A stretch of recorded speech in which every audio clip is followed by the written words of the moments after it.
Мен сізден қайталап сұрайын.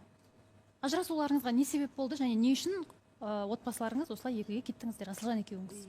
Ажырасуымызға не себеп деп оны бүйтіп сырып алып тастайықшы. Негізі ажырасуымызға Айгүлдің ешқандай қатысы жоқ деп айтқым келеді. Бұл бір. Ал жаңағы Айгүлдің қатысы жоқ. Өз араларыңыздағы мәселе. жоқ, ол өз араларындағы мәселе.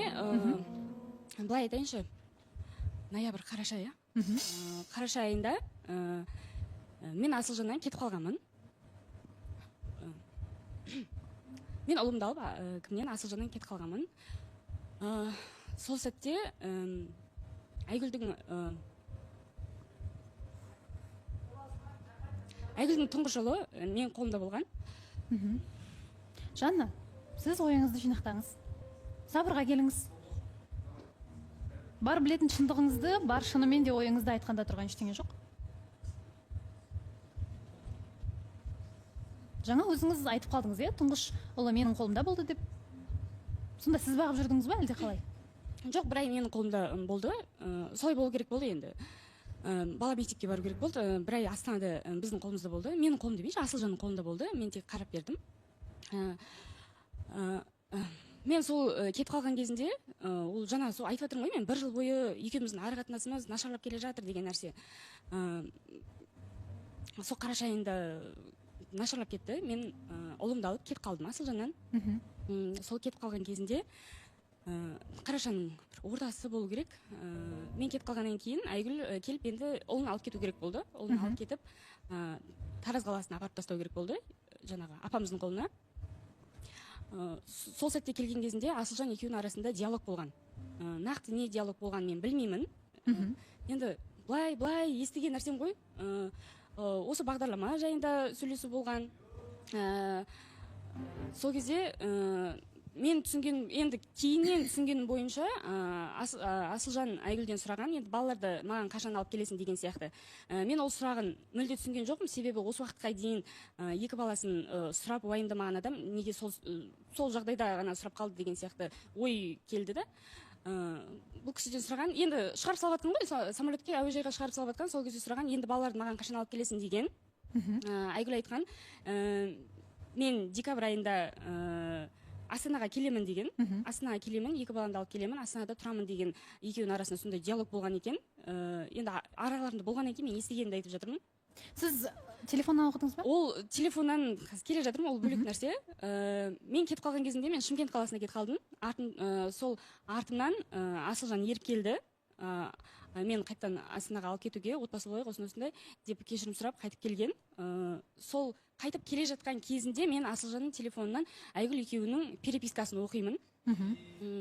Перепискасында сондай жазулар болады, қалайсың, бір балаларды сұрау, сондай болады да. И Асылжанның аудиосында мынандай болады. Оны енді қашан келесің маған дейді деген сұрақ болады Айгүлге. Естественно, оны мен қалай түсінуім керек? Мен түсінер едім, балаларды енді қашан көрсетуге алып келесің деген сияқты. Бұл қай айда болған, айтып жіберіңіз? Қараша айында. Қарашада. Бәрі сол бір 2-3 күннің ішінде болып жатқан оқиға ғой. Маған енді қашан келесің Астанаға деген сұрақ болады. Айгүл қатарынан неге сразу олай сұрап жатсың, бірінші қал жағдайымды сұрамайсың ба, қалай жеттім, анау енді жаңағы ол жағын білмеймін деген сияқты жауап болған Айгүл қатарынан. Жаңа қашан келесің дегенде ол жағын білмеймін деген сияқты сондай жауап болғанда. Сосын мен енді ойыма келгені, значит, екеуінің арасында басқа да бір диалогтар болған шығар. Сосын мен бірінші енді Асылжаннан сұрап бастадым. Не мәселе, неге ондай сұрақ қоясың деген сияқты. Сосын маған сол түсіндіріп айтқаны, мен тек жаңағы шығарып салып жатқан кезінде мен балаларды қашан алып келесің деген сұрақ қойғанмын. Сол кезде Астана мен жаңағы болды декабрь аяғы, жаңа жылдан кейін мен Астанаға келемін, екі баламды алып келемін, Астанада тұрамын деп айтты маған Айгүл деген сондай диалог. Сол диалогтарын маған айтып берді. Сосын мен енді жарайды деп қойдым. Мән берген жоқпын оған. Содан кейін біз Астанаға келдік, қайтадан бірге тұрып жаттық. Бірақ сонда да арамыз енді не то. Сондай болып жүрді. бірақ одан кейін Айгүл екеуінің арасында переписка ондай ештеңе көрген жоқпын. Шыны керек. Одан кейін екеуінің арасында ондай ешқандай переписка көрген жоқпын. Бірақ тек кімнің Асылжан екеуміздің ара қатынасымыз просто нашарлап кетті. Просто нашарлап кетті. Аяғы ажырасуға жетті. Ажырасып кеттік. Мен арыз жаздым. Ажырасып кеттік. Ажырасып кеткеннен кейін жаңа енді екі отбасы араласып кетті. Араласуға тура келді үлкен жақтар. Қайтан жаңағы отбасы болсын, енді арада бала бар деген сияқты сондай мәселелер көтеріліп кетті. Мен бірақ тоқетерін қойып жоқ деген жауап қойғанмын. Одан кейін де Асылжан маған келіп, жаңа кешірім сұрап, қайтан бірге болайық, отбасы болайық деген сөздер болған. Қашан? Сол біз ажырасуға арыз жаздым, сол 2-3 күннің Қарашада. Иә. Сондай болды, бірақ мен үзілді кесілді мүлде жоқ болып кеттім. Ол кісімен мүлде сөйлескен жоқпын. Кейін ол кісі мен мамам арқылы сөйлесетін, мен мамам жеткізіп отыратын, мен осындай деп жатыр, кешірім сұрап жатыр деген сияқты. Мен жарайды деп просто қоя салатын болды. Үндемейтін, тек өзімнің жұмысымды жасап жүре бердім. И аяқ асты Асылжан осы бағдарламада отыр. Маған түсініксіз болды ол жағдай. Қалай кешірім сұрап жүріп, бағдарламаға не үшін келді деген сұрақ тұр қалды. Мен ол андай бір не болған жоқ, бір мүмкіндік деген нәрсе. Ол кешірім сұрап келген кезінде мен ол кісіні кешіріп қойғам. Просто бірге тұра алмайтынымыз ол анық нәрсе еді. Бірге тұра алмаймыз, болмайды деген нәрсе. Сондықтан ол нәрсеге де мән берген жоқпын, ештеңе қылған жоқпын. Бірақ кейіннен бағдарламаға келгеннен кейін, неше күннен кейін екенін білмеймін, ол кісі жаңағы мен осындай мен бағдарламаға келдім деген хабарлама жазды маған. Сосын мен жақсы, енді бақытыңыз тауып бақытты болыңыз деген әңгіме болды. Сонымен ол тема бітті. Кейін бұл екі кісі таныстық бастады мына жерде. Екі ортада отырып таныстық бастаған кез. Сол таныстық бастаған кезінде оны да көрмейді екен менен. Таныстық бастаған кезінде Асылжаннан маған хабарлама келді. Жаңағы бағдарламада не болып жатқан көріп жатқан шығарсың, мен Айгүлмен таныстықты бастап жатқанымды көріп жатқан шығарсың, осындай деген сияқты. Мен оны ақталу деп ойладым негізі. Маған кеп, оны не үшін айтып жатыр? Маған кеп, мен ол кісіні жіберген адаммын, толықтай жіберген адаммын. Маған кеп, не үшін айтып жатыр деген сияқты не болды.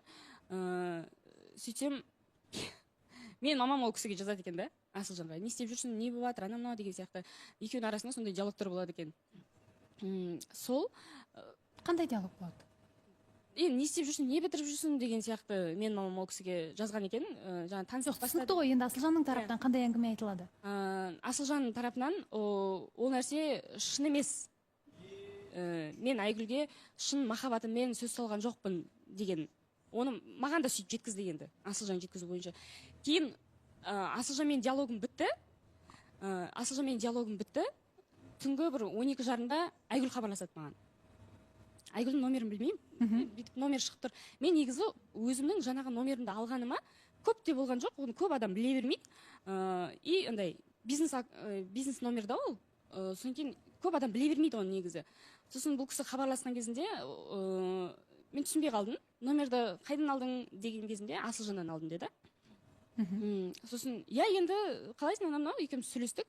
Сол кезде маған айтты, жаңағы тоже кімнің Асылжанның айтып жатқан әңгімесі, бағдарламада көріп жатқан шығарсың, екеуміздің таныстық бастағанымызды осындай. Мен білмеймін, ол тура сол таныстық басталған күні ма, или келесі күні ма, точкасын білмеймін. Бірақ таныстық болып жатыр. Иә, екеуінде бірақ таныстық болып жатыр. Бірақ ол кезде маған Айгүлдің жеткізгісі келгені мен түсінгенім, біз таныстық бастадық, бірақтан бізден ештеңе шықпайтынын түсініп тұрмын, білемін, ештеңе шықпайды. И жаңағы Асылжан сені әлі де жақсы көреді екен. Мен соны сезіп біліп тұрмын деген әңгіме айтты маған Айгүл. Сол арада негізі... Сонда сізге қайталап сұрайыншы. Сонда сізге біз қазір таныстықта жүрміз, басталып жатыр таныстық, бірақ бізден ештеңе шықпайды, бәрібір де Асылжан сізді жақсы көреді екен. Осындай әңгіме ма? Иә, сол нәрсені түсіндіргісі. Ал онда таныстық не үшін деп сұрадыңыз ба сіз? Мен қызыққан жоқпын, шыны керек. Менің Айгүлге айтқан сөзім, қазір өздері растайтын шығар, Айгүлге айтқан сөзім мынандай болды. Айгүл дедім, мен Асылжанды жіберген адаммын, Асылжан егер де екеуің қайтадан бірге боламын деп, қосыламын деп жатсаңдар, бірден бір қолдайтын адам боламын дедім. Тем более екеуің араларында уже есейіп қалған екі ұлдарың бар. Екі ұлдарыңды жәрдемдетпей, я ары емес, бері қылмай қосылыңдар деп айттым мен. Мен тура сөйтіп айттым. Қосылғандарың дұрыс. Қосылып маған енді не үшін өйтіп айтып хабарласатқанын түсінген жоқпын. Бірақ егер қосылғыларың келіп, араларында бір қайттан сезім, бір ұшы қайттан пайда болып, сөйтіп жатсаңдар, мен қолдаймын дедім. Мен қолдаймын, менің алдымнан өтудің қажеті жоқ деген диалогпен мен аяқтадым. Және де тура сол арада негізі жаңағы мен бағдарламаға келемін, кастингтен өтемін деп жүрген не болған. Мен оны тек негізі өзім отбасым ғана біледі екен, білген.